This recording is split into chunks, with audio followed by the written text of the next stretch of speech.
Tap me. All right, y'all. Let's do it. Go, Patrick. Go,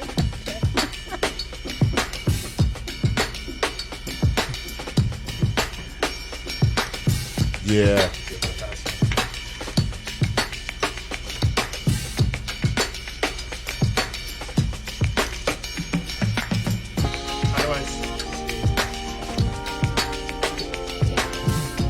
We're live.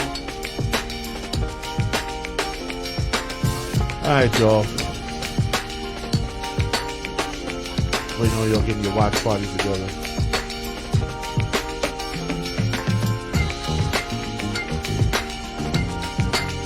Yes, indeed. We got another big show for you. Give me your time to get your watch party started. We'll pull all that together. Y'all should be getting notifications right about now.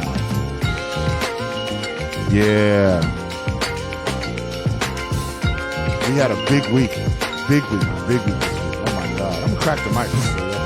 One, two. One, two. Hello. Man, we had a big week. Yes. I mean, just the news, everything. Wow. Yeah. Been crazy. We have a watch party started. Yeah.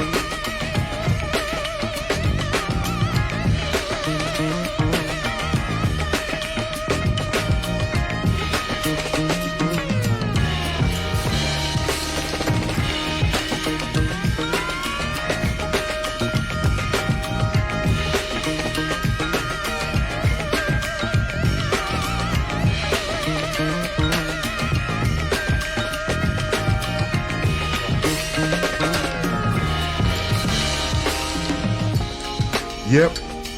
Yeah, I'm doing it. Just give me a second. Just getting everything going. Onenycha in the house. In the building.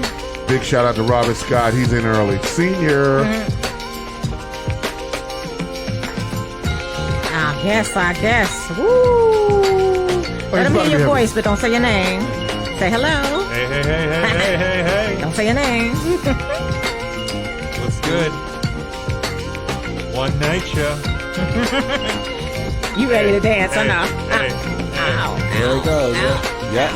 Ow. We dance Friday. We can do it again. I know, right? Recharge. No, we Let's do, go. right?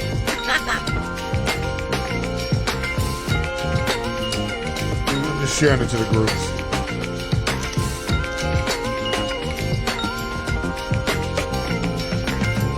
Ralph McDaniels.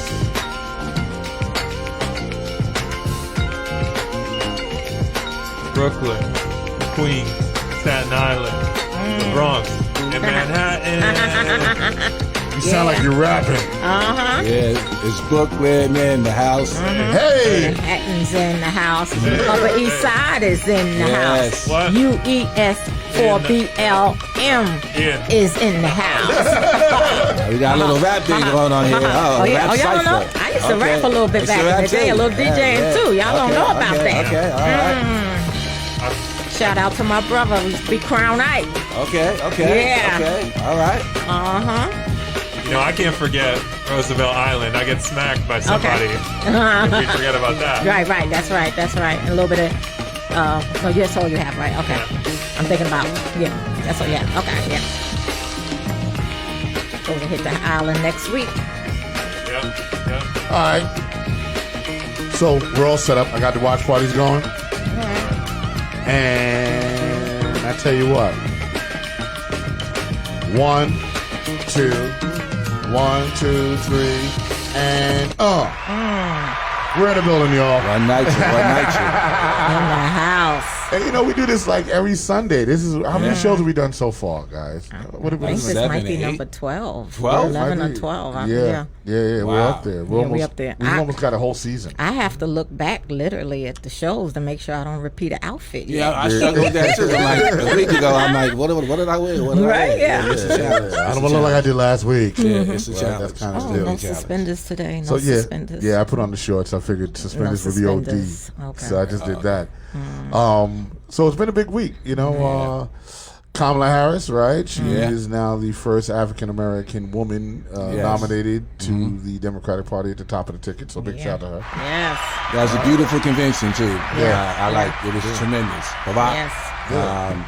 It was really good. Incredible. I mean, it was a lot that happened, and it was interesting because it was all virtual, so that made it sort of weird. You know what I'm saying? You know, I'm missing the balloons and everything that goes on, and we're not seeing that. Obviously, your man Donald Trump is trying to hate. You know, it's with his foolishness. Isn't his coming up like tomorrow or something like that? It is, right? This week, Yeah. Ain't nobody watching it. Yeah. Lowest ratings possible. Yeah. If you're smart, you have better things to do with your time. Yeah, we'll see clips. We'll see clips. When it's I used to catch it laughing. on YouTube anyway. Yeah. You know when we're going to see it? We're going to see it when they replay it, and they were like, "Here are all the people who got coronavirus who went to the convention." Yeah.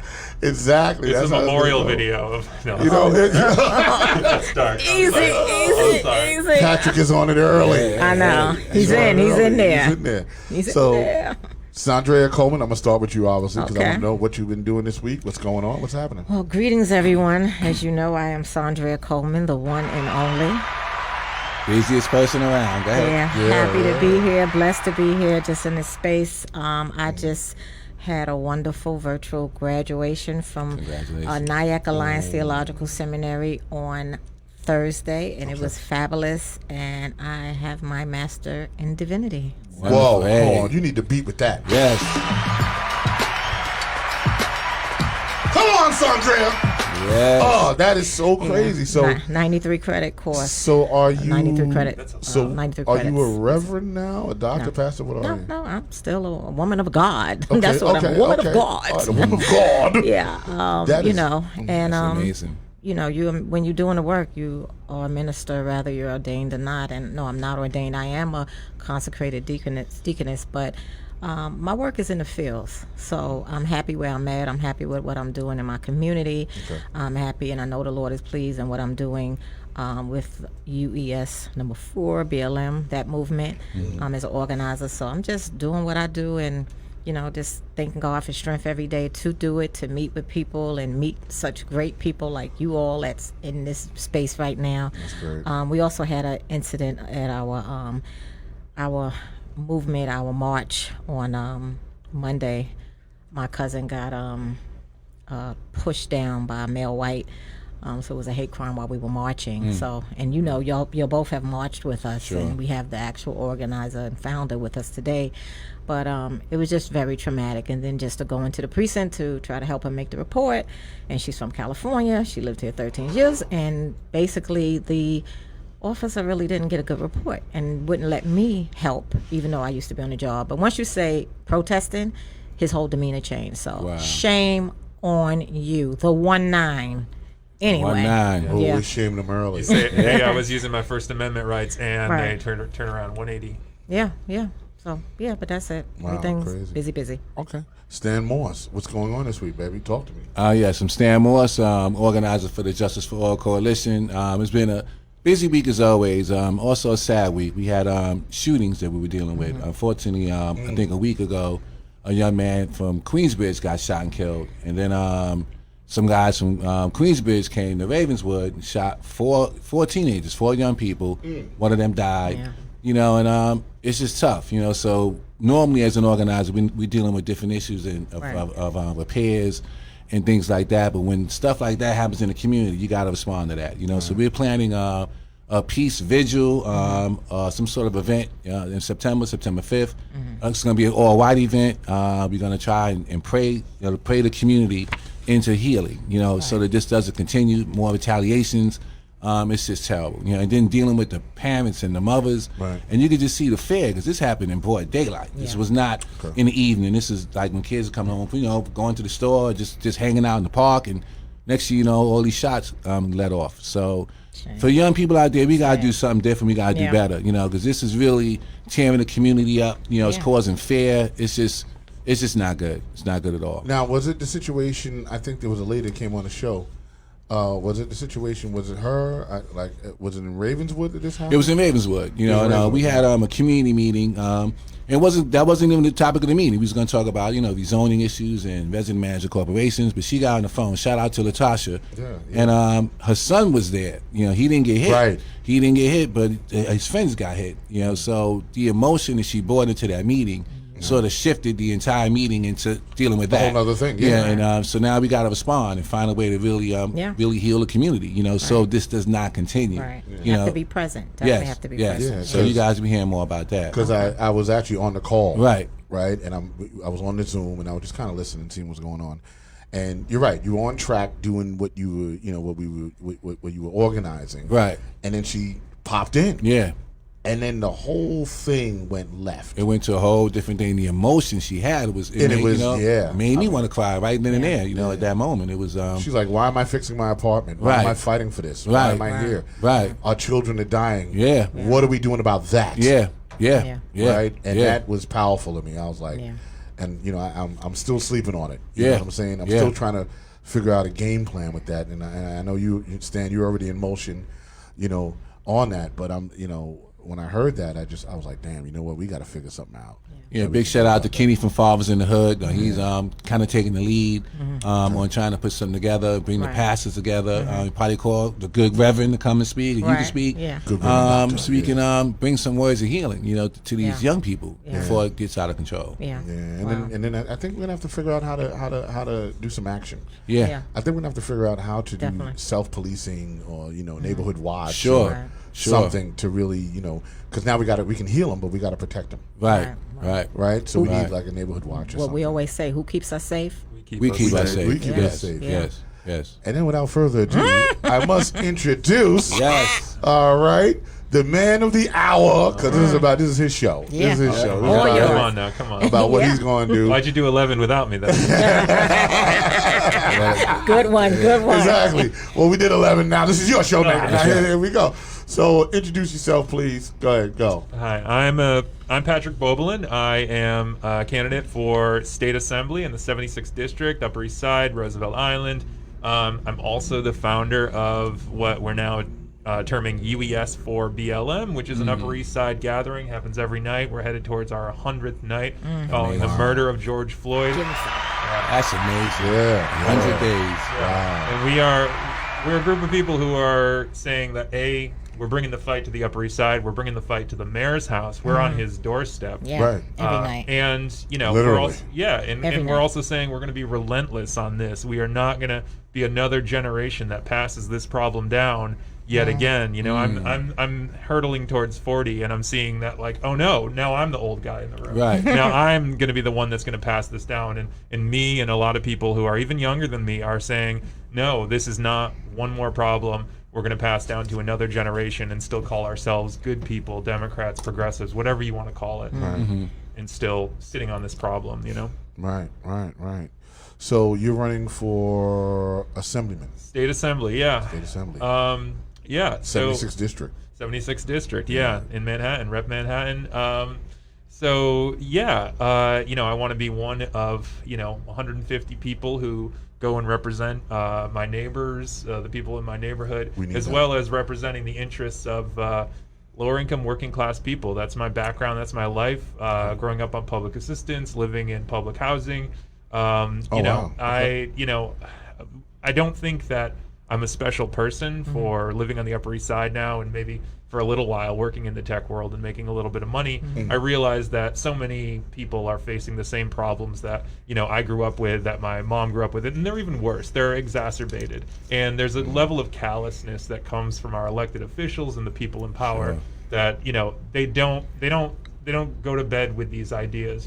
If I go into office and I don't work on the problems that face all of us every day, I'm not going to be invited at Thanksgiving. My family's New Yorkers from Spanish Harlem. They're not going to want me sitting at the dinner table on Thanksgiving, on Christmas, if I'm not caring about the issues that we've cared about every day because they impact us. Right. Wow, So I need to get this straight. Hold on for a second. Because you made a statement that I think is not clear. Yeah. Right. You are Puerto Rican. Yeah. Okay, all right, Okay. all right. Yeah, I wanted to get clear with that because it was like, but Anything. I hear that, like, because he's like, I grew up in Onenycha and I was in Onenycha, and I'm like, okay. No, I didn't grow up in cool. Onenycha though. Just to be clear, like my grandmother, my aunts, uncles, they lived in public housing. They termed them incorrectly projects. When I was a kid, upstate New York, Amsterdam, New York. Okay. Yeah, so that's where we grew up, and that's where we did our thing. But I'm motivated to run for office also because, what is the class of people? Name the occupations of people who are your elected officials, just that they had before they were an elected official. Go ahead, just name some stuff. I'm sure they're mostly lawyers. Mostly lawyers, right? Yeah. Right. Why? Yeah. Why are they mostly lawyers? Because if you look at the history of this country, the founding of this country, the revolutionaries of this country, what they have? They had inventors, they had farmers, they had people from every single background, artists, writers. Right. They had people who were bringing every kind of perspective. But now, when you have just lawyers and people with a law background or a fundraising background sitting in office, what do you get from that? Same old. Who do they same benefit? old. They're going to benefit other lawyers. They're going to be in there to perpetuate a certain kind of governing. Exactly. Exactly. So part of me being involved in politics, part of my activism is to say that I'm not special. You can do this. Everyone should do this. We should all do this. It is imperative upon us to get involved, to as a famous free speech activist once said, put our bodies on the gears of the machine. When we see the machine is not doing what it's expected to do, when it's not helping us, we must put everything on the line. We must throw ourselves on the gears of that machine to stop it in some cases, to stop it, to stop white supremacist violence, to stop a system of public housing that is perpetually being deprived. Our public education system perpetually being deprived. Our transit system perpetually being deprived. You better preach. Why? Go ahead. Why? Keep going. Why? Who does that benefit? Who does that benefit at the end of the day? It's none of us. Right. So we have to, either we allow people to lose faith in the system, or we throw our bodies on the gears of the machine. Restore it. Yeah. So let me ask this question: what is your views on taking money from real estate developers? I ask everybody to come on the show. That's always a litmus test. Well, I'm best friends with everyone in Rebney. No. Actually, there's a little narrative that I don't know if Saundrea knows about the proposed tower at Holmes Isaac. Yeah, of course, I fought that. Yeah. Well, I don't know if you know that I also fought that. In the community board, I brought to light the fact that the people, the Fentners, who were proposing that they build there, they were a group of people who had donated in the previous election cycle $40,000 to Mayor de Blasio. Yeah, we were. I brought the article with me. I brought it up. Their faces turned red. The Fentner, the guy, the actual Fentner, sat down, and his lawyers took the microphone from him because they didn't want him to say anything incriminating. Yeah, and we were aware of that. It changed the conversation though that day. There were a lot of I don't know if you were in the room that day, but there were a lot of people from the community board who weren't aware of that, and then they were repeating that talking point for the next year whenever that tower was brought up. So, I don't want to pat myself on the back. Anybody could have read that article, but I will say that, these people don't want you to know what they do in public. Oh, yeah. What they do very publicly, and transparency isn't accountability. We have plenty of transparency, but we have no accountability. So, and I think that could be even said for policing as well. Yeah, one of our co-founders actually had brought that to our attention early on, so we was familiar with the amount of money. $40,000. Guerrero, yeah, he called it out several times. So he pulled the article and everything like that. Yeah. But also tell us about Patrick, teacher. You're a teacher. I was a public school teacher in Chicago for a few years. I taught art and music on the south side of Chicago. Wow. Yeah. I did well enough that they kept moving me further and further south. And I don't know if you know much about the geography of Chicago or the socioeconomic geography of Chicago, but yeah, I'll be honest with you, it got hard for me. It got really hard for me, students who were troubled and were deprived of everything. They got an hour to sit in my classroom and do some art or make some music. Half of them were, felt like that was a gift. The other half of them were, expressing the perpetual rage and frustration that they had from every other element of their lives. So it was challenging for me. I wasn't built for it. I'll be honest with you. I I loved the work, and I loved working with the very young kids. But when they moved me to high schoolers, I was like, oh my God, this is a challenge. Yeah, I'm sure. Right. This is a challenge. I'm sure. Wow. Sure. Right. I'm just going to shout the chat room when I can see. I don't know what's happening with the chat today. But Jaja Taylor said, where Hey. did they come from? Jaja Taylor? Oh, You know, that's your Well, own- yes. Jocelyn. Yes. Miss Taylor. My man. Soon to be our next mayor. Right? That soon to be nickname our next Jaja? mayor. Yes. Yeah. Okay, I didn't know. Yeah, That's- that's That that Jocelyn. is Jocelyn Taylor. Yes. Right? One Mayoral and candidate. Yes. Yes. Okay, all right, for dope. All right, that's crazy. She's watching. And Gary Delamar, my man Gary D from The Real Discussion, he's on the check-in. I see D Trav is on the check-in. All right. I see, who else do I see here? I'm just kind of looking down the line. And then there's 4 other people that I don't see yet, but we're getting love. I'm They on seeing there. love. I'm That's actually it. hosting her one of her virtual fundraisers. Tell me about that, because I wanted Yeah. to know, because I know you were talking about, I saw a flyer for that. So what is it? Yeah, it's just going to be a Zoom fundraiser, and hopefully people will join in and meet Miss Taylor at that Yes. point. I know your son and daughter will be doing a performance Yes, there. yes. It's basically $10 and up to gain access to it as a fundraiser, and we need Onenycha and everyday people to just come in and meet Miss Taylor and hear her values and have an intimate Zoom fundraiser meeting with her. It's going to be phenomenal. So yeah. Yes. And you can become a monthly donor, Yes. as Yes. at least one person in this room has become. Okay. Yeah. Thank you. All Okay. right. Give him some. Okay. Let's donate. Yeah. I'm just saying. The link worked, right? Yeah, I yeah, think yeah, it- I got okay. that. Awesome. See, Patrick got your back. you got to put your money where your mouth is. Come on. There Yes, you go. yes. So, Yeah. so Yes. I'm going to be real with you. So I kind of wanted to talk about something today, if that's okay with Yes. you. I This don't is wanna- your platform. All right. So Yeah, sure. I wanted to talk about campaign finance. We don't talk about this enough. Ooh. Go ahead, brother. Campaign finance is a You need huge to- Yeah, I issue. need Listen. to, I'm listening. So we got this thing in the city. If you're running as a citywide candidate, or if you're running for a city council district, you can get citywide matching funds, where you get a certain number of donors in your district, you get a certain amount of funds in your bank account, and then you unlock what's called the matching donations. And Rock, let me know if I'm too fogged up here. No, go ahead. You're great. Go ahead. Well, so I actually don't feel great about how that system works. And the reason I don't love the campaign finance, the matching fund system, is because it often supports the already supported. Okay. Joycelyn, for instance, I don't know how many donors she needs exactly, but she needs to raise $250,000 Right. to get into that program. Are you kidding me? Somebody who wants to run for mayor needs to raise $250,000. That means she has to get $10 from 2,500 people, and that's not a low bar. No. That's not a low bar at all. It's hard to get $10 from 10 people. I mean, as someone who's like Right. constantly fundraising and is like getting comfortable with the concept of fundraising, it's not easy. So the people listening to this, if you love me, you gotta put your money where your mouth Right, is. right. Hey, because that is our problem right now. We can't ask for this system back. We need to take it. And I'm going to be honest with you. Why do you think that the establishment organized against Bernie Sanders? Because he had one of the most powerful fundraising infrastructures that we have ever seen outside of a party system. The party was not raising money for him. They were freaking out because they were asking their candidates to raise money for the DNC. They were asking Biden, can you get us money for the DNC? They're asking Kamala, can you get us money for the DNC?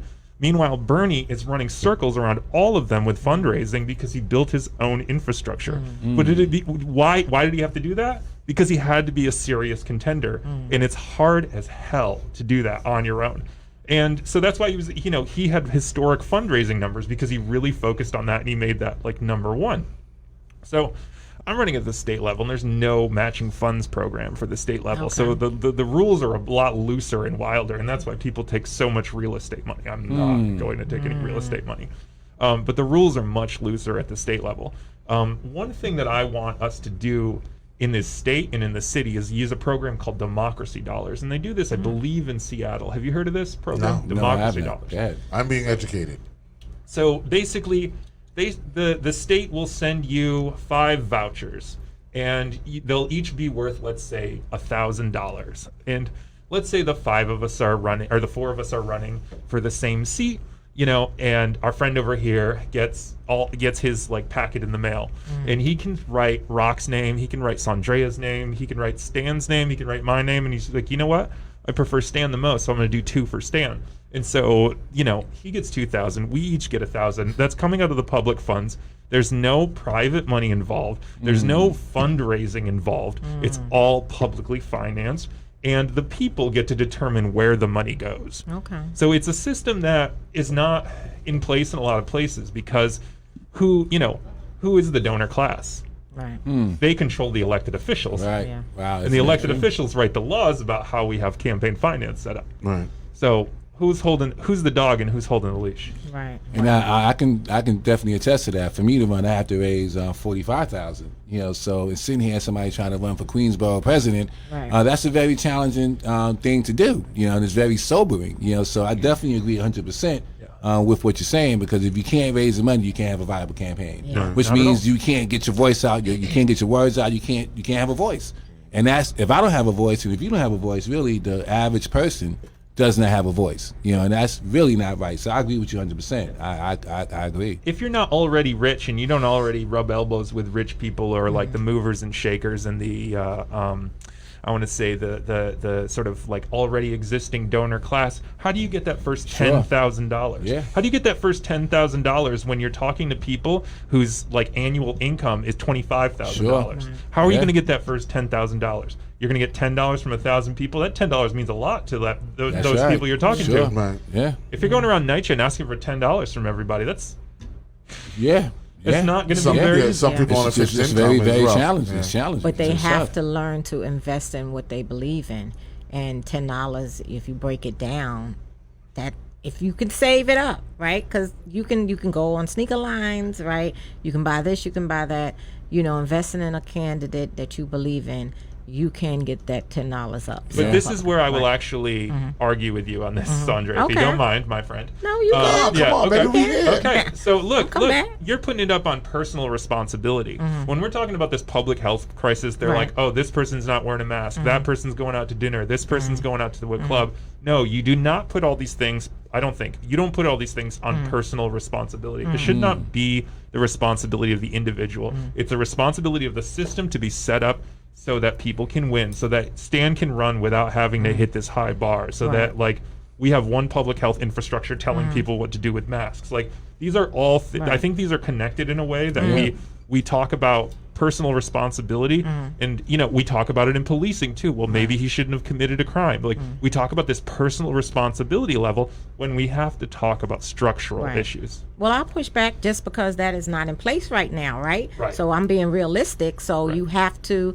if you believe in somebody, I've donated to people campaigns. I've donated to Miss Taylor's. I've donated to Rebecca, Lamort. So if I believe in somebody, I'm not just going to show up and eat food or just, celebrate with them. I'm going to put up some money, so we can find it. I mean, it's $10 and I mean, there's over 600,000 residents.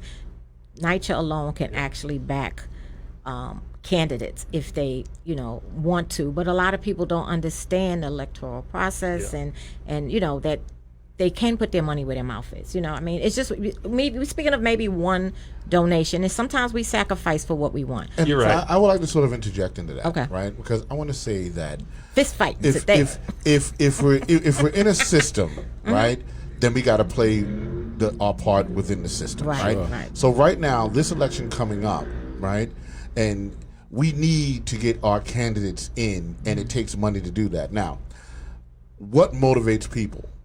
Feeling, right? They feel something, and then that creates the action, right? Well, here's what I'm saying to the Onenycha residents, the 600,000 Onenycha residents. You are there, you're home, you're complaining, you got your hat in hand, you're asking people for help that are not going to help you. So now how do we change this situation, right? Because now I got to deal with it from now, right? Guys, $10 to change your future is a very small investment.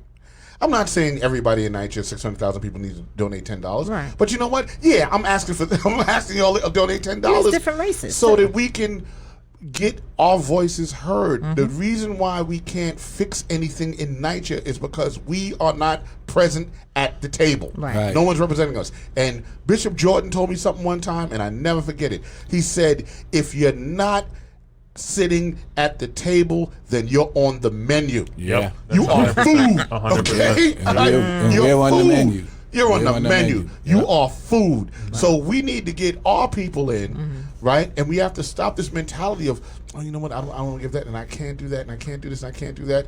We need to change the mentality of Onenycha. Yeah. And it has to be, we can do that. This is how we can get to a better space. Yeah. But you can't get to a better space unless you control the politics. That's 101. Yeah. Mafia did it. Irish did it. Everybody, they got in politics, controlled the politics, and changed the game. Lawyers all day, they know they have to be in politics because they want to write the policies. They want to change the game. Sure. It's just that, it's really just that simple. So if you want somebody to change the game, then let's create our own, almost like the Onenycha party, right? Right. You got Democrat, you got Republican, then you got the Onenycha party, right? Let's create our own thing. I think that's a call to action. Right? Yeah. This is a call to action. Yeah. Let's create our own thing, put our money behind our candidates, and get our voices heard so now we are at the table and we're off the menu. Well, and how many of the people who are listening to this or in public housing like put themselves in the position of the lawyers in power, of the people in power, of the people who, you know, run Onenycha into the ground, like in the shoes of the governor? Do these people go around like asking, "Please, can I?" Do they go around trying to like carefully like approach power? No, they have gone through every aspect and every avenue of their lives, just seizing power. They didn't ask for it; they took it. They took it. So Yeah. why aren't we taking it? Why do Yeah. we feel disempowered from taking it the same way that they take it? Because Yeah. at the end of the day, I'm going to tell you, there are fewer of them than there are of us. Yeah. True that. Yeah. True you go. facts. Yeah. And There you go. The point that you're making that I love, and I love the point that you made, and it's actually a saying, right? Power is taken. Nobody gives you power. Right. Ever. You gotta take it, right? So how do we take it? $10. $10, invest in your candidate, and then go to the polls. Right. Voting. But Yeah. but in order for our candidates to be heard, the game is they gotta raise money. Listen, I'm gonna tell you the truth. $45,000, not really a big deal. I'm just gonna Okay, tell you that. all Yeah. right. I'm just saying that, you know, to be $45,000 is not a whole lot of money. It shouldn't if be. we was able to go to Onenycha and say, everybody in Onenycha, give me $1. Well, that's $600,000. Yeah. You know what I'm saying? So Queensbridge. by Yeah. itself could get you in office. The biggest development. You see what I'm Sure. saying? So Sure. I'm like, that's not really an astronomical amount of money when you're collecting it from individuals. Yeah. You know what, Rock? You're right. So Yeah. you are the head of my, you are my finance and fundraising chair. yeah, So well, Andrea yeah. is right. Everybody go to patrickfornewyork.com and give me $10 damn right now. That's it. Right, there it is. I'm gonna put it the camera on. Let me get the camera. There it is. I got a cue card. Patrick gave me a cue card. There it is. Send me a let's link. go Send me a there. link. Yeah, give me a link, and we'll And put I'll it up send on the screen for Mhm. sure. Yeah, we definitely do that. Send it to her. Yeah. But that's kind Real of talk. where it is for me. Yeah. You know what I mean? Yeah. Like, you know, anything I've ever done in my life, I invested in it. I made a move. And a lot of times I didn't even know where I was going to get the money from. Right? So short story, when I went to EMS school to become an EMT, I was broke. I was at the bottom of my life, right? I lost my car. I lost an apartment. You know, all these things that happened to me. And a friend of mine came to my house. He said, "Yo, you could be an EMT, right?" And I said, "Well, what's that?" I didn't even know what it was. You know what I'm saying? He said, "Oh, you could drive the ambulance." I was like, "Really, Rob?" So I was like, "Where do I go to school?" So I went to LaGuardia. I had to walk to LaGuardia from my house because I didn't have bus fare. I hear you. I took the exam. I passed the exam with an 86 to be able to enter school. First problem, fixed. Second problem, didn't have no dough. I had no money. So what did I do? I didn't ask. Now, I needed $1,000. Now, I didn't ask one person for $1,000. I called my friends and I said, "Listen, I'm trying to go to EMT school. I'm on my ass right now." And people gave me 100. People gave me 50. Some people gave me 500. By the time I did my fundraising, I had about $3,000. So 1,000 went to school, and the other $2,000 helped me through the summer to get my books Right, and my uniform right. and my equipment, right? That was fundraising. I didn't stress everybody for the grand. I just stressed them for a little piece. Not even stress them, just ask them for little pieces of money. Right. Well, this is what campaigning is, really. Campaigning is exactly that.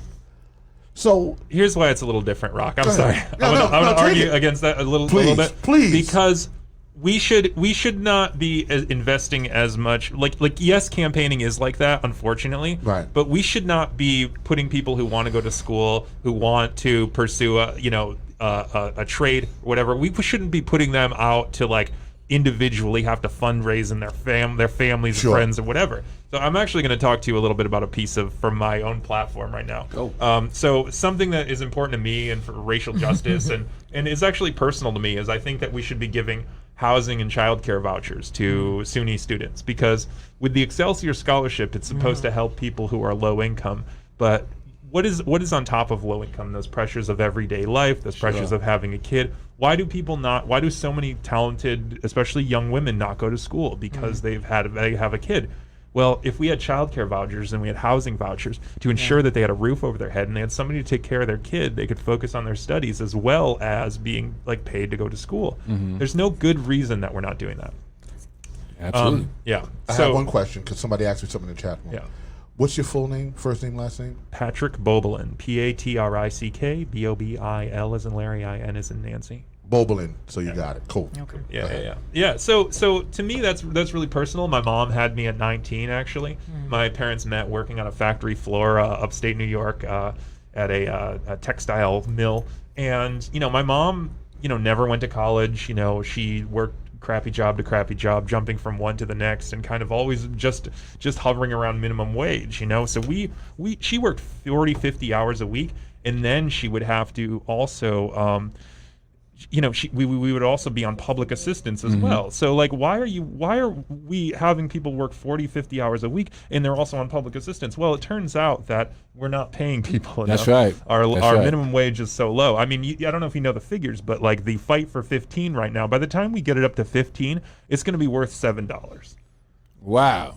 You got to repeat that again. So say that again. So 'cause that's crazy. We've been fighting for 15 since the minimum wage was Right. $7. By the time we get 15 across the nation, it's only going to be worth $7. Right. So what have we gained? We've gained nothing. So we Right. need to be fighting for something long. more like $27 an hour right now, because actually $27 an hour is the statewide average for renting a 2-bedroom apartment Okay. in only paying like 30 to 40% of your income Right. on that. Why a 2-bedroom apartment? Why $27 an hour? Because if we're talking about single parents, a single parent should not be sharing a 1-bedroom, as I did with my mom upstate New York for many years. You should be giving each, for their mental and their, all sorts of health care. And also during the middle of a pandemic, people need separate bedrooms, You can't have a parent and child in the same Exactly. bedroom if Right. one of them gets sick. So, we're not providing in any way that's going to be productive, and we're lending ourselves to a cycle of piecemeal solutions that will only end up with us, staying in the same spot or ending up further behind by the time we fight for them. So this is why, again, we need to take power. We Right. take the power. We Take don't the ask power. for it. We take it. All right. 100%. And I just want to say, Jocelyn said, what did she say? She's in the chat room. She said, we bail out corporations, but we tell everyday working people to work harder. Yeah. Yep. Right? Right. Yep. That's right. We give them funds, Yep. right? And we tell everyone else, oh, you got to work a little harder, right? Get subsidies to billionaires to build and all kind of crazy stuff. Sure, It's sure. just the system is messed up. Yeah, it's backwards. We got It's very broke people backwards. going to jail over taxes, and meanwhile, Jeff Bezos hasn't paid a damn dime. Right. That's right. Yeah. Yeah. Call it out. That's right. Right. So I actually want to talk about one more thing. Do I have Yeah. a second? Yeah, This is your platform. You got another 30 minutes. Come on. I We brought need my little content. cards. I Do wanted the to talk running man. about Do the stuff. running man. I wanted to talk about Onenycha a little bit, but also Okay. how we pay for it. So I'm a Okay. socialist, and I'm proud of it. I'm not afraid to say that I'm a socialist. But one thing that gets battered around with people who have So am I. yeah, oh, great. I became one. yeah, I love it. They gave me that stimulus check. I'm like, this is socialism. Right, yeah. More or less, Everybody yeah. got $1,200. That's Well, socialism. that's what Bernie Sanders says. He said in America we have socialism for the rich and rugged individualism for the poor, and that's exactly what Joycelyn just said. Yeah. So So one thing that we have on the books that we don't abide by is what's called the financial transaction tax. And this is getting a little wonky for a second, but I mean, in a world where Wall Street is up while unemployment is through the roof, like, how do we make sense of that? Well, we make sense of that because from apparently 1914 to 66, the U.S. was taking 0.02% on sales or transfers of stocks, an almost unmeasurable amount of money. But if you're transferring 1 million stocks of a major corporation, that starts to add up. That raised us hundreds of billions of dollars nationwide. Right now, Phil Steck is a Schenectady assemblyman. He just brought this idea back. It's 1 to 5 cents per stock sold. And that gives us $13 billion a year. Onenycha needs $30 billion, $13 billion a year. We got it fixed in 2-3 years. Yeah. If we're willing to put this financial transaction tax in place. What's going to stop us, though? The donor class, people from Wall Street who pay for our assemblymen to have their jobs. I'm going to say assemblymen because it's mostly men who they would pay for. Assembly people. Yeah, assembly members. Right now, like, the city's patting themselves on the back for a $30 million increase in Onenycha funding. There's $30 billion in the hole. Do they think we're all stupid and we don't know the difference between $1 million and $1 billion? We don't know the difference between $1 and $1,000. So we need to take drastic measures. We need to take bold measures, and we did not be afraid. And we know how to pay for things. The funny thing that always gets lobbed at people like Bernie Sanders or even Elizabeth Warren is like, how are you going to pay for it? Well, guess what? She had a plan for that. I've got a plan for mine. Okay. Financial transaction tax on stock transfers and sales. That makes a lot of sense. In addition to the money that's already going into Onenycha, all the money going to jail. The $30 million that from HUD is a little more than that now, and that breaks down to about $1 billion plus a year, and then the other funding that's coming in. So if you stack the cards right, I mean, ballers for everyone, right? Operating ballers, working elevators for every development. I mean, and then the rent, right? The rent is another turnover of revenue. So it's just crazy. But it's doable. But you just yet still Onenycha's broke. Yeah. You know what I'm saying? Like, the basic concept of Onenycha is to me, I'm like, how can you be broke? The basic concept of anything, of any economic situation or structure, is people, right? People are the battery of all economics. That's what moves everything, right? As far as we understand it. As far as we understand it. So you have 600,000 people that are in Onenycha that pay rent. That's the battery. You know what I'm saying? That's how it works, right? The transit system doesn't work if people don't get on it. Right. It's just a train. People move everything. People move every aspect of our lives. That's right. That's what we depend on. The problem is, I think people don't really understand that if you unify, if you come together, if you unify, we can move anything, because y'all move everything every day. Right? That's right. You go to McDonald's. You know why McDonald's is successful? Because you go buy a Big Mac. Right. You understand what I'm saying? That's why it's successful. So once again, it gets me back to the process of donating within the context of Onenycha or any campaign. You know what I'm saying? You pay $10 for a Big Mac. I get it. You might be hungry or whatever it is, but you got to figure out how you're going to change your life for real. Yeah. Big Mac is temporary. Yeah. Right? Yeah. You need guys like Stan and Patrick, Rebecca Jaja Taylor, that are going to move forward and talk for us. Yeah. You know what I'm saying? Everyday people. Everyday people. But Rock, how do we convince people who are seeing how freaking insane the system is? You're saying, okay, well, you pay for a Big Mac, McDonald's gets money, et cetera, et cetera. We're not seeing that right now. Right. Unemployment is through the freaking roof. True. How is the stock market doing so well? Right. That's right. Billionaires made, I think, $480 more billion during the pandemic. How is that even possible? Think about that. Think about how crazy that sounds. That's insane. Right. And right now, people can't pay their rent. Right. People can't pay their rent. And they got richer as people died. Yes. The people who are voting, who's the people in elected office whose jobs and livelihoods depend on the people who are struggling to pay rent now, do not feel compelled to cancel rent. Why? How do we want to give them faith in this system that has left them so far behind? I do not fault anyone who feels like they want to drop out of this system. I don't fault anyone who doesn't feel compelled to vote. I don't fault anyone who doesn't feel compelled to give me $10, but please give me $10. But the reasons for that are multiple, and they're multivalent, and they're interconnected, because this system is actually insane. Yeah. This system does not work. The system of policing does not work. Correct. The system is insane. So how do we expect people to have faith in it? You know, you have two people who are you have sides of the conversation that are having completely different conversations. Every night when we're out at the vigil, I watch these white people from the Upper East Side walk right up to a cop and be like, "Hey, guy, you know, isn't this crazy?" or whatever. They feel this camaraderie with police. They feel this customer service relationship with police. 100. Meanwhile, you and I avoid the police. We see the police and we go the other way. Yeah. We do not see safety. We see danger. Absolutely. I feel fear when I see police. I saw two cops trying to get in my building a couple weeks ago. They're like buzzing. They're like, "Hey, do you live here?" And I'm like, "I don't have to answer any questions." And they're like, "Well, we need to be let in." And I'm like, "I don't know you." And they're like, "What do you mean? We're cops." They're cops. They're showing me their badge. They're like, "We're cops." I'm like, "Yeah, I don't know you." I see two jacked up dudes with guns who want to get into my building and talk to one of my neighbors or me. No, sir. I have no, you know, here I will exercise my rights. This you know? is the climate we're living in now, and that's what we have to face.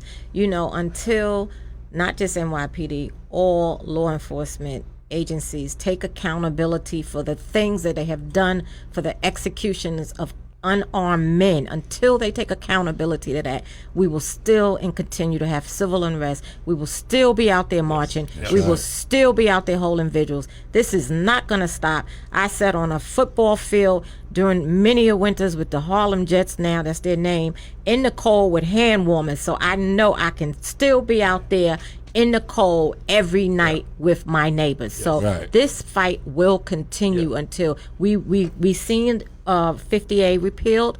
We're looking to abolish qualified immunity. We have some demands, and we definitely are going to continue this fight. Qualified immunity. Go. But I want to ask you a question, because you were addressing the police situation. How would you, or what would your idea be to reform the police department? I don't want to reform the police. I want to abolish the police. Okay. So what is my... I was trying to take that for a minute. So explain what that looks So like. now you got it. What does that look like? How- Police abolition means you abolish the police job description as we understand it right now. Police as social worker, police as people who go to schools, police as people who go for a wellness check. These should not be police doing all these jobs. You don't need police showing up at a fender bender. You don't need police showing up at all these things. You don't need police pulling somebody over when their taillight is out. You need somebody from the community who says, hey, over here, your taillight's out. I'm going to fix that taillight for you because you pay me. I'm a public freaking servant. So you pay me to put in a new taillight. Have a great day. I'm not going to search your car for some crap. I'm not going to pat you up and down. I'm going to say, hey, you got a taillight. You need to stop your car. Here's a new taillight. That's what we should be doing with public safety. They're public safety officers. Okay. What the hell is safe about a guy you've never met before, who you don't know his biases? He's got a gun. He hasn't slept in a day and a half because he's on a long shift, and he statistically is a committer of domestic violence statistically.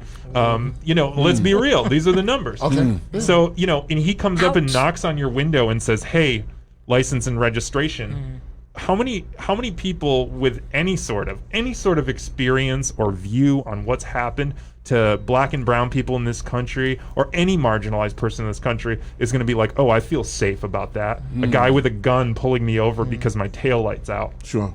Because how many people die over traffic stops? How many people? I've been in that seat. So now we're dealing with sort of low-level offenses from what you're talking about, like a taillight and stuff. But now, how do we deal with the high-level offenses? How do we deal with the assaults? How do we deal with the murders? How do we deal with the robberies, the muggings? How do we deal with that? Well, it's twofold. So you need to deal with what you have now, and you also need to deal with how you stop them in the future, okay? Because we don't have a restorative justice system. People who commit robberies come out and they commit another robbery. Recidivism is high because there's no such thing as restoration. The only thing that keeps people from committing another act is fear. And if they have no fear because they've been to one of the darkest places in the world, like a federal or state prison, they've survived it. What the hell do they have to fear? If society is going to treat them like garbage, if they're not going to be able to vote, if they're not going to have a voice, if they're not going to feel like a member of society when they get out, if they're going to be in one of those states where they have to like register when they fill out a job description as having like committed a felony or a misdemeanor, like they're not going to feel part of that society. So we need to make people feel like they're part of a society. It's ridiculous that we would have any expectation of someone who was treated to solitary confinement to come out and like be a good being. It's we treat them like garbage and we expect them to be normal human beings. This is interesting. Locking anyone up. So what you guys are talking about, you're talking about prison reform also. Abolition. They're talking about they're using the word abolition. Okay, that's abolition. a big word. Abolition. Because I've always said that, right? You send people to jail.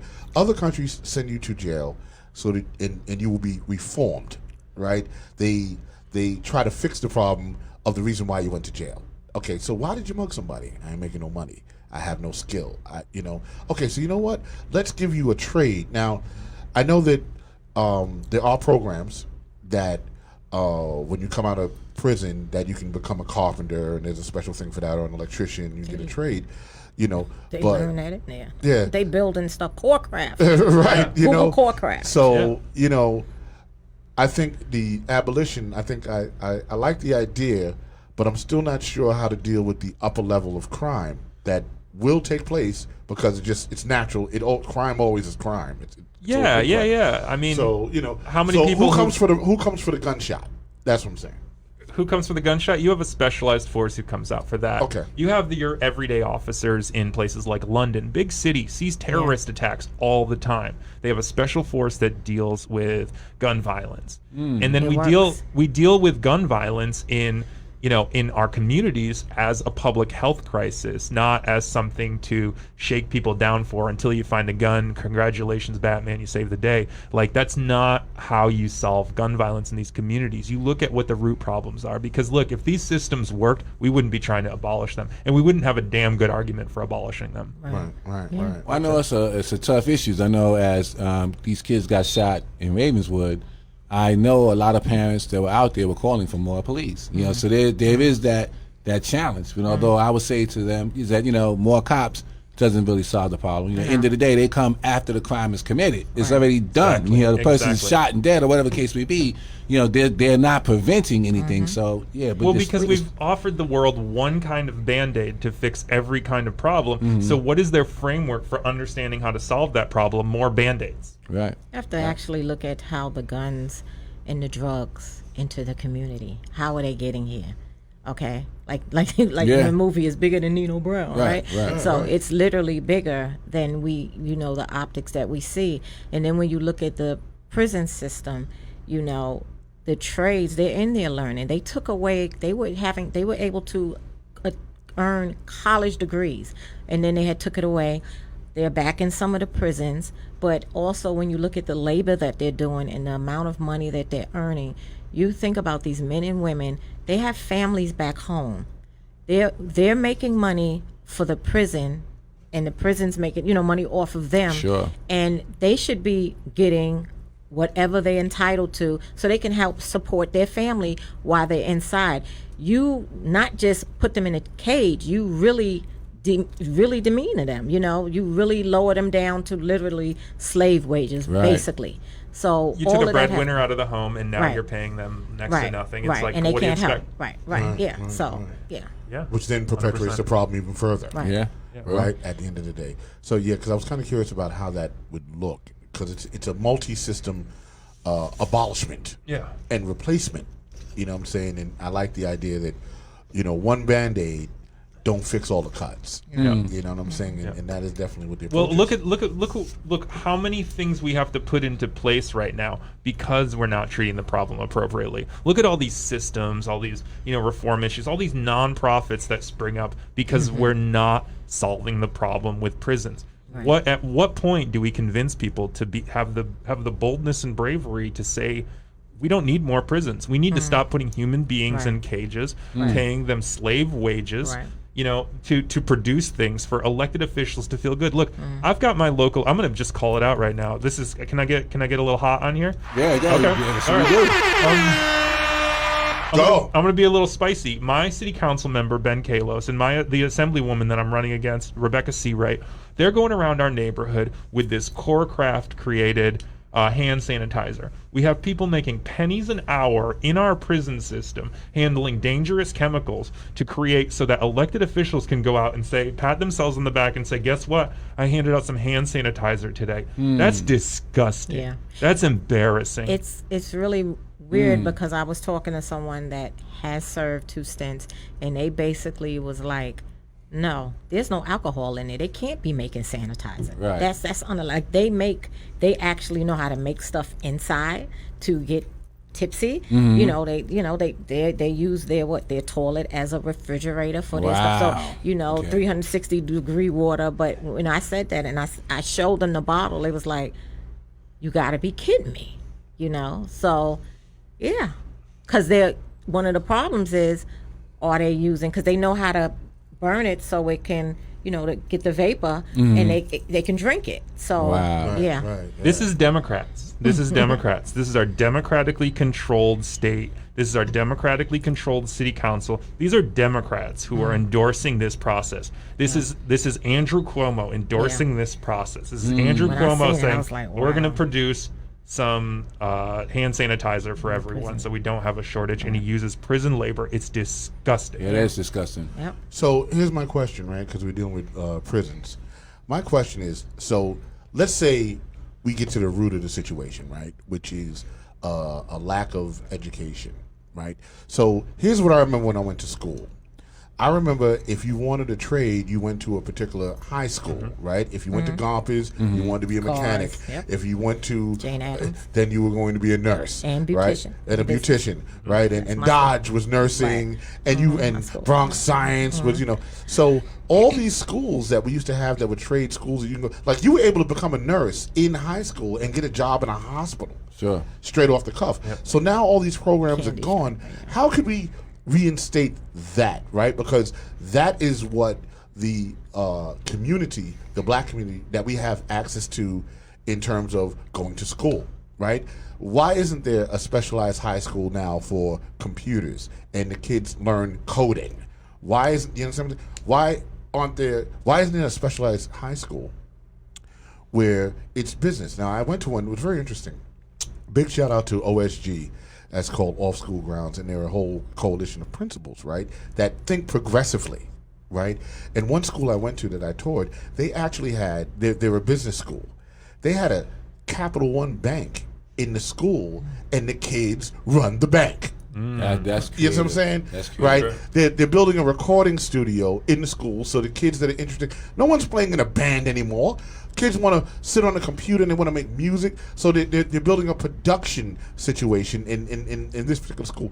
So what I'm saying is, how do we get to that? Because I want to be clear, it is happening in Jersey, right? I've been to schools where they got a machine shop, a mechanic shop, and there's a car in there, and people are coming to get their cars fixed and all my that. nephew. So where could we be, or what would that look like for you, Patrick, if that was put to the table, or do you have another solution, or am I off the cuff? Well, there's one thing I just want to flag really quickly. Yeah. You said that their kids in that school are running a Capital One bank. Yes. They're not running a community bank. They're not running a credit union for the community. They're running a Capital One bank. Yes. So you know what that says to me? That says that this only comes through privatization. Yeah. We only get these things that we need through privatization. Okay. I mean, look at our public school system right now, constantly deprived, and we have charter schools biting at the edges of public school funding.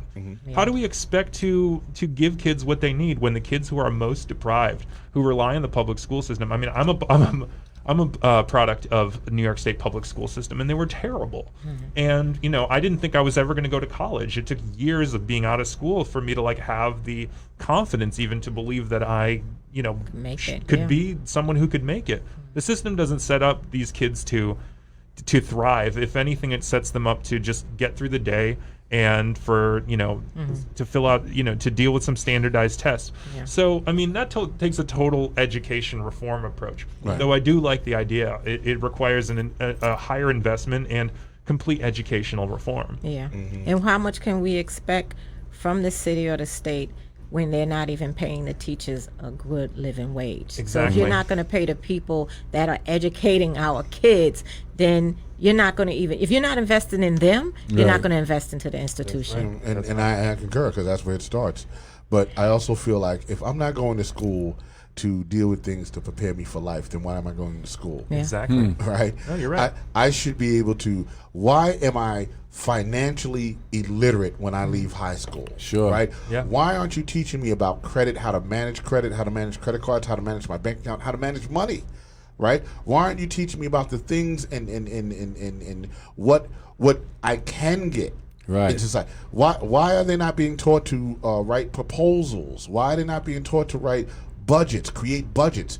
Why are they not being taught to write grants? And Right? it's There's grants different. out there that we can get, but we don't know nothing about it because nobody tells us about it. But why are we teaching these things Because in our school? entire academic system is archaic. It's written. Right. It was the setup was set up 50 to 60 years ago. It was set up to compete with like propaganda films that they saw coming from like the Chinese, like, oh, they're going to take over. I mean, it's funny, but it's also true. Our education system is based on some concept. If we have the right math and science programs, we are going to win the next war. Like, Right. it's based on really arcane and really craven logic. It's not built to give kids what they need. That's why kids who come from families that have a lot of money go to like specialized schools. Yeah. They Sure. go to like Montessori schools because they're like, this system is not built for my kid to learn anything. Right. Yeah. It's not an accident. Yeah. None of this is an accident. And I look at thank my you. son. Go. He Yes.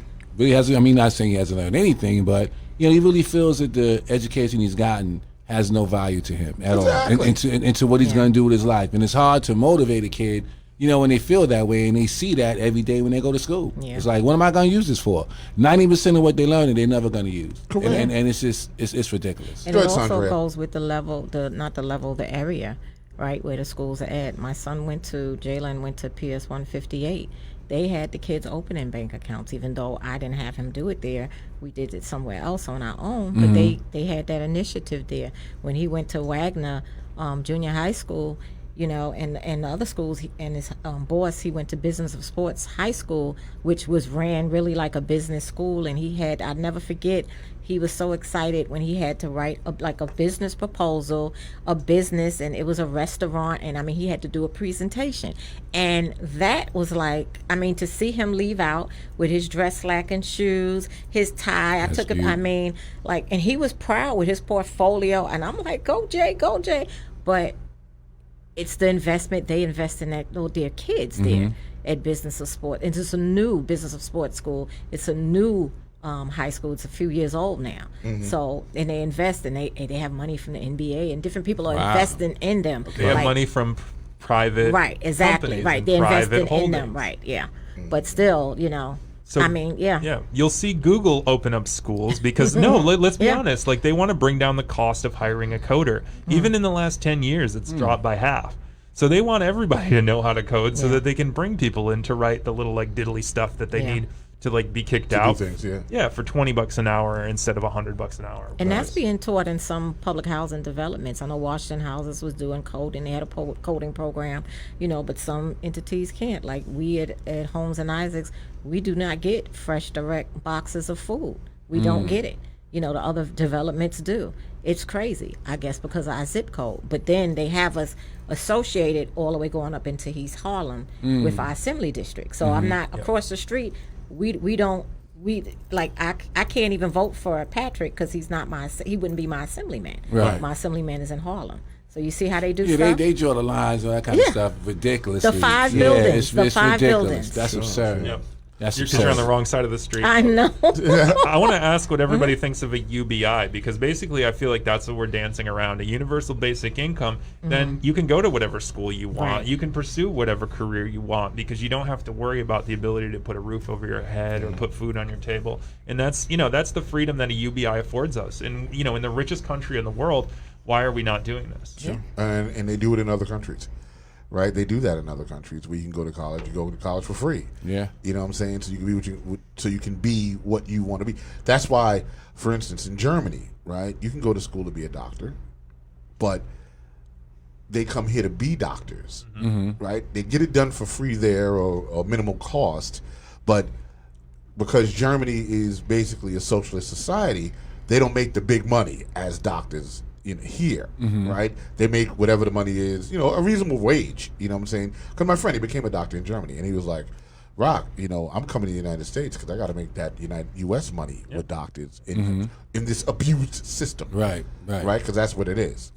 A pill that is a Tylenol is $400 in the hospital, right? Yeah. The whole case don't cost $400. Right. You know what I'm saying? So, it's an abused system. I lived in Germany for about a year and a half of my life, and I had just gotten my bachelor's, and I was working in the arts. I was pursuing an apprenticeship. I was working at a gallery and stuff, and I was making diddly squat. And I would meet all these artists who are coming from Spain, who are coming from France, Belgium, wherever, and they're like, "Oh yeah, my country pays me X amount a month, a sort of like artist welfare, so that I can continue to be an artist and not starve to death." No, yeah. I was like, how do I go back in time and be born? How do I do that? Right. I just want to give a big shout out to my cousin Sydney. He's been watching, and he mentioned Alfred E. Smith, I guess. What was the specialty for Smith? Do y'all remember that, Alfred E. Smith? That was a vocational school. Yeah, I believe so. Yeah. I don't remember what the I don't know if they specialty did was. cars there, though. Right. I don't know if they did cars. I know vocational Gompers school. was really big for automotive. Right. But Alfred, that was probably, yeah. Well, here's the deal, gang. Okay. Once again, the hour is up. Wow, goes by quick. Patrick, Goes quick. Wow. I need you, man. Is there anything that you did not get out in this hour that you want to say? Did you upload And his? also put up his I didn't get it yet. The his link? campaign I stuff. sent it to You sent it to How me? do you donate? Let's get Yeah, folks how do you donating sending donate? them some money. How do you donate? PatrickForNewYork.com. This is no joke. This is no joke running for office. Yeah, It I is know. no joke I know. running for office. Yeah. Every dollar counts. It ain't and no joke. It ain't no joke. And you concur. Everything costs money. So That's if right. you want an organizer who's out there for Black Lives every night, who's going to take that energy into a public office and then organize for the New York Health Care Act for comprehensive care, including vision, dental, eye care, and elder care, comprehensive care, you're going to have me going to all of the other assembly members' districts and figuring out who I can empower, finding the Saundreas in that neighborhood and being like, guess what? Here's the number of your assemblyman. Do me a favor and call him every day. If you want somebody like that who's going to do that for racial justice, who's going to do that to end qualified immunity, then, I'm going to be real with you. I need $10. No, but that's just what it is. Let me try to get to your page. I just need a minute to get to your donation I page. dropped it in my Do the watch party. HTTPS. Yeah, hold on. She sent it to me. I'm gonna get it from my Gmail. Can I give a little history lesson, like a Please, 1 go. minute history Yeah, go ahead. lesson? Yeah. So for the first 150 years of this country, all immigrants could vote. They had the right to vote, believe it or not. In around 1900 something, we took that away. Right now, today, immigrant New Yorkers pay taxes. People with green cards pay taxes. Green card holders can donate to political campaigns, and yet they cannot vote. Okay. Yeah. So what's in the city council right now, and something that I want to bring up at the state level, is giving people, all residents, the right to vote, at least starting with green card holders in municipal elections. Because if you are sending your kids to the local school, if you are paying local New York City taxes, you should be able to vote for your council member, for That's the right. people who represent you, your That's mayor, right. your borough president. And this is a change actually you can make at the state level. And this is personal to our district because, or my district, because Roosevelt Island is about 15,000 people, and it looks a lot more like New York City than the Upper East Side does. It's 50% white, lots of people with green cards, lots of immigrants, lots of people from everywhere in the world. This affords a lot of people a voice that don't have one today. And don't tell me those 500,000 New Yorkers aren't frustrated by the fact that they don't have a voice at the city level. Sure. Why are we Yeah. making decisions without them? We say no taxation without representation. Come Our on. country's Wow, founded on that. that's right. That's Come right. on, yeah, 1776 throwback. Go ahead. Patrick. But why do we have this written in our history, and yet we still tax people without allowing them to be represented? Real quick too, what about independence? independents. Your thoughts on that? That they can't vote. Is it in the primaries? Independents can't vote in primaries. How can we change that? That can be changed at the state level as well. Okay. Well, it's a party rule, I think. I think the parties have to get together and they have to allow independents. A lot of people fear like, oh, well, what if there's some big conspiracy that Republicans pick this secret Republican for Democrat? Like, people will go into this weird fantasy world of like insane theories, insane conspiracy theories to say that to justify a really archaic and silly rule. But it's a group of them that's blocked out. That's a group of people that are blocked out. Sad. And they've been fighting for like over a decade or so for this. Independents can vote for me on November 3rd if they're in between 60th and 90th Street, where they're on Roosevelt Island, or 92nd rather, 60th and 92nd. Yeah, 3rd Avenue to the river. If that's you, then you can give your vote. If you wish you could vote, you can give me $10. Whatever. Right. Yeah. Wow. Yep. Okay, so I'm just doing this thing. Putting it up. You got it up there. Yeah, that's me. That be you. That be you. That's my smiling face on the cover of our town local paper this week. The local printed paper in the Upper East Side. Yeah, our town. Yeah. I'm gonna transition that over. So, what's the website again that we can donate at? PatrickForNewYork.com. PATRICK like Swayze. FORNEWYORK.com. Patrick for New York. Yeah. So you can go there. You can donate the $10. You guys can do what you got to do. You can find out more about me. Yeah. And find a reason to love me. My 10-point platform is fire. I'm going to be honest with you. Okay. So you know what? Awesome. And that's how we're going to do that. Patrick, I want to thank you for coming. It was it was really great. It was an honor. Very educational. Very educational. I mean, you put it down, man. Iron sharpens iron. You put it down today. And next former week, public school teacher. Yeah. Nah. It was actually. I mean, it was really educational. I learned a lot speaking with you, and we really appreciate you coming. And you have our support. I know we can't vote for you, but at any given point, if you feel like you need to come back, or even the fact that you and Saundrea host that vigil. On it's 86th Street, 86th and East End, all the way over to the river. Every Friday night, you guys are out there. Every night. I'm sorry, every night. 7 days. 7 days a week. You're out there. So if there was an 8th, we'd be doing it on that too. Yeah. So if you want to, come and see Patrick there, you can see him there because he's there every night. What time do you guys start? 7 o'clock. 7 o'clock, and they've been doing that since the George Floyd thing happened. Right. And you're at your 100th day. It's coming up soon. Early September. I really want to commend y'all for doing that. I mean, the energy is not quite the same, that it was maybe a few weeks ago. But for you guys to still be doing it and staying consistent, I think it's amazing. It's incredible. Big shout out to y'all for doing that. Absolutely. And just to be clear, there's no campaigning done out there. He doesn't do that.